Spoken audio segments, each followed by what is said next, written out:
Hello student, তোমরা যারা class 11 education সাবজেক্টটা আমার কাছে অনলাইন কোচিং ক্লাস নিচ্ছ, তোমাদের আজকে মক টেস্ট আছে। আর এটা তোমাদের 3 নম্বর মক টেস্ট, অর্থাৎ এর আগে তোমরা দুবার মক টেস্ট দিয়েছো।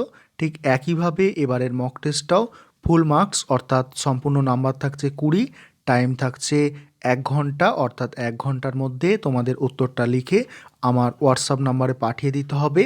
এবং আজকের এই এই প্রশ্নটাও আগের বারের মতোই, অর্থাৎ একটা 8 নম্বরের প্রশ্ন এবং 12টা 1 নম্বরের ছোট প্রশ্ন লিখতে হবে তোমাদের। 8 নম্বরের দুটো প্রশ্ন দেওয়া আছে, এর মধ্যে যে কোনো একটা তোমরা অ্যান্সার করবে। আর মনে রাখবে, এই অধ্যায় থেকে এই দুটো প্রশ্ন কিন্তু সব থেকে তোমাদের ইম্পর্টেন্ট। আর তোমরা নিশ্চয়ই সবাই জানো যে কোন অধ্যায় থেকে তোমাদের পরীক্ষাটা হচ্ছে। তোমাদের শিক্ষাবিজ্ঞানের পরীক্ষাটা 3 নম্বর অধ্যায় থেকে হচ্ছে। 3 নম্বর অধ্যায়ের এই দুটো প্রশ্ন খুব ইম্পর্টেন্ট। প্রথম প্রশ্নটা দেখো, অনিয়ন্ত্রিত শিক্ষার মাধ্যম হিসাবে পরিবারের ভূমিকা আলোচনা করো। পরের প্রশ্ন, গণমাধ্যম কাকে বলে? গণশিক্ষার মাধ্যম হিসাবে সংবাদপত্রের ভূমিকা আলোচনা করো। তারপরের প্রশ্ন, অর্থাৎ খ দাগের যেগুলো আছে সেইগুলো হচ্ছে তোমাদের 1 নম্বরের করে 12টা লিখতে হবে। এখানে কোনো অর দেয়া নেই, অর্থাৎ 12টা প্রশ্ন 12টাই তোমাদের অ্যান্সার করতে হবে। কারণ তোমাদের ফাইনাল বা টেস্টে কিন্তু তোমাদের ছোট প্রশ্নে কোনো অর থাকে না, সেই কারণে। 1 নম্বর প্রশ্ন দেখো, অনিয়ন্ত্রিত শিক্ষার একটি বৈশিষ্ট্য লেখো।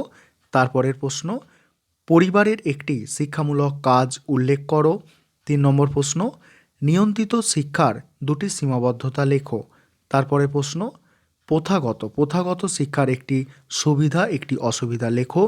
তারপরের প্রশ্ন, দুরাগত শিক্ষা কাকে বলে? তারপরের প্রশ্ন, প্রথা বহির্ভূত শিক্ষা কাকে বলে? তারপরে, ভারতের কোথায় প্রথম দূরশিক্ষার পঠন পাঠন চালু হয়?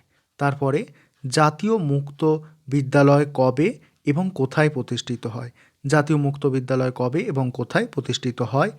তারপরের প্রশ্ন, 9 দাগের প্রশ্ন, ইগনু। দেখো, ইগনু এর পুরো কথা লেখো। তারপরের প্রশ্ন, বেতার গণশিক্ষা কি জাতীয় মাধ্যম? বেতার গণশিক্ষার কি জাতীয় মাধ্যম? তারপরের প্রশ্ন, শিক্ষার উপাদানগুলি কি কি?